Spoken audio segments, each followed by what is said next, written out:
Today we're going to take a look at how to do a quick safety check on your bike.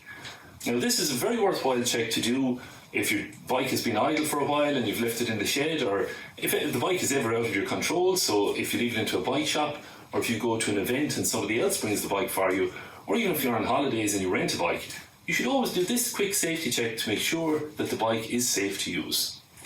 So the first thing we do is we grip the front wheel between our knees and try twisting the handlebars left and right. That's making sure that the two bolts at the back of the stem are tight and the handlebars aren't going to turn in the wrong direction when you're trying to take a corner. The next thing we do is we put our two hands on top of the brake levers and try pushing down firmly.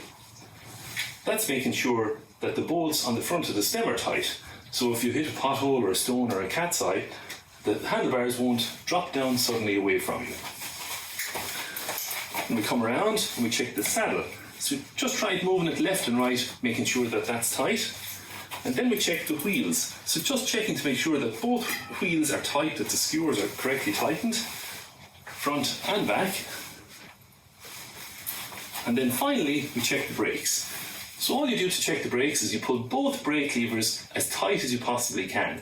And don't worry about snapping the brake cable or anything like that, because it's always better if the brake cable is to snap, that it snaps when you're not riding the bike. So pull them really, really tight. And on this one here, the brake lever is touching the handlebars. So that's what you're looking out for. You don't want the brake lever touching the handlebars. So I'm going to show you now how to adjust that to make sure that it's safe to use. Most caliper brakes like this one here have an adjusting bar.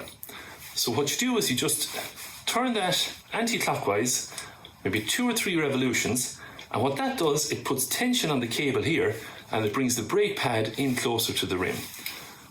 And by doing that, it means that the brake lever is no longer touching off the handlebar, so it's now safe to use.